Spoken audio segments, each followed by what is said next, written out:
வணக்கம். இன்றைக்கி நம்ம பார்க்க போகிற சமையல் என்னென்னு பார்த்திங்கன்னா, ஒரு அருமையான லஞ்ச் பாக்ஸ் ரெசிபி தான் பார்க்க போகிறோம். ரொம்ப ஈஸியாகவும் இருக்கும், நல்லா டேஸ்ட்டாகவும் இருக்கும். பசங்களுக்கு லஞ்ச் பாக்ஸுக்கு இது மாதிரி செஞ்சு கொடுங்க.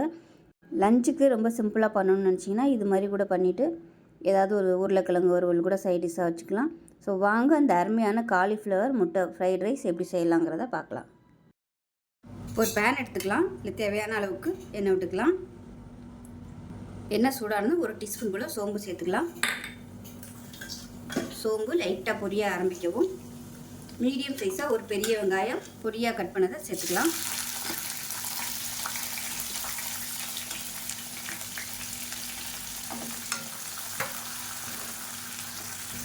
இது கூடவே ஒரு பச்சை மிளகாய் பொடியாக கட் பண்ணதை சேர்த்துக்கலாம்.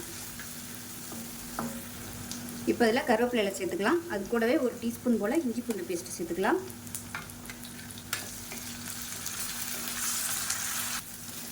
இப்போ இதில் மீடியம் சைஸாக 2 தக்காளி 1-2 அரைச்சி வச்சுருக்கேன். இதை சேர்த்துக்கலாம்.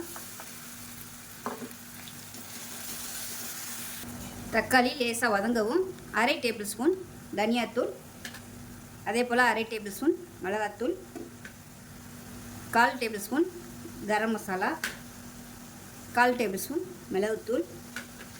இது ஆப்ஷனல் தான். நான் மேஜிக் மசாலா சேர்த்துக்கேன். இது சேர்த்திங்கன்னா டேஸ்ட் நல்லாயிருக்கும். இது ஒரு நல்ல வித்தியாசமான ஃப்ளேவரும் கொடுக்கும். ஸோ இது கிடைச்சா யூஸ் பண்ணுங்கள், இல்லைன்னா ஒன்றும் பிரச்சனை இல்லை. ஈஸியாக டிபார்ட்மெண்ட் ஸ்டோரில் கிடைக்கும் பேக்கெட்டாக.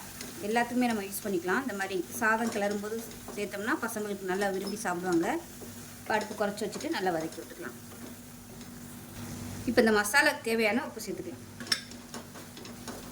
சேர்த்துட்டு நல்லா வதக்கியாச்சு. இப்போ பாருங்கள், லைட்டாக அப்படியே ஓரம்னா எண்ணெய் பிரிய ஆரம்பிக்குது. இந்த ஸ்டேஜில் காலிஃப்ளவர் பார்த்திங்கன்னா மெஷரிங் கப்பில் 1 கப் அளவுக்கு பொடியாக கட் பண்ணி எடுத்து வச்சுருக்கேன். இதை சுடுதண்ணியில் போட்டு வேக விட்டு எடுத்து வச்சுருக்கேன். இதை சேர்த்துக்கலாம்.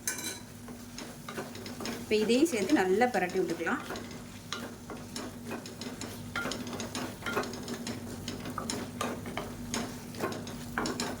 அதை நல்லா கலந்து விட்டாச்சு. இப்போ இதை மூடி வச்சிடலாம். காலிஃப்ளவர் குக் ஆகட்டும். கொஞ்சம் மீடியமான ஃப்ளேமில் வச்சுக்கோங்க. இப்போ எப்படி இருக்குன்னு பார்க்கலாம். பாருங்கள், காலிஃப்ளவர் நல்லா சாஃப்டாக குக் ஆகிடுச்சான்னு பார்த்துக்கோங்க. ஒரு வேளை அடி பிடிக்கிற மாதிரி இருந்துச்சுன்னா நீங்கள் லைட்டாக தண்ணி தெளிச்சு விட்டுக்கோங்க. இப்போ எனக்கு நல்லா வெந்துருச்சு. காலிஃப்ளவர் நல்லா சாஃப்டாகிடுச்சு. இது நல்லா இப்படி ஓரமாக ஒதுக்கி விட்டுட்டு 2 முட்டையை உடச்சி ஊற்றிக்கலாம்.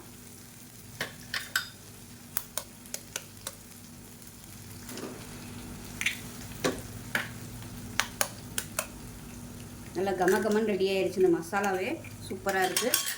இது நல்லா பரட்டி விட்டுக்கலாம். லைட்டாக வேகவும் அந்த காலிஃப்ளவர் மசாலாவை போட்டு பரட்டி விட்டுக்கலாம். இப்போ பாருங்கள், நல்லா ஒரு அரை வேக்காடு வெந்துருச்சு. இந்த ஸ்டேஜில் எல்லாத்தையும் பரட்டி விட்டுக்கலாம். இப்போ இந்த ஸ்டேஜில் பாஸ்மதி அரிசி நல்லா வேக விட்டு வடித்து எடுத்து வச்சுருக்கேன். உப்பு போட்டு இப்போ அதை சேர்த்துக்கலாம். 2 கப் அளவுக்கு சேர்த்துக்கலாம். மெஷரிங் கப்பில் 2 கப் அளவுக்கு சேர்த்துருக்கேன். உங்களோட விருப்பம் தான். மசாலா டேஸ்ட் பண்ணி பார்த்துட்டு இன்னும் கொஞ்சம் சாதம் சேர்க்குறதுனாலும் சேர்த்துக்கோங்க. இந்த ஸ்டேஜில் அடுப்பு நல்லா குறைச்சி வச்சுக்கோங்க, இல்லைன்னா சாதம் அடிபிடிக்கும். இப்போ உப்பு கம்மியாக இருக்குது, மேலாப்பில் உப்பு சேர்த்துக்கலாம். இந்த மேகி மசாலா சேர்க்குறதா இருந்தால் உப்பு பார்த்து சேர்த்துக்கோங்க, ஏன்னா அதிலே உப்பு இருக்கும். சூப்பராக ரெடி ஆகிடுச்சு. இது அப்படியே ஒரு 2 நிமிஷம் அப்படியே தம்மில் விட்டுலாம். மூடி வச்சிடலாம். அடுப்பு நல்லா குறைச்சி வச்சுக்கோங்க.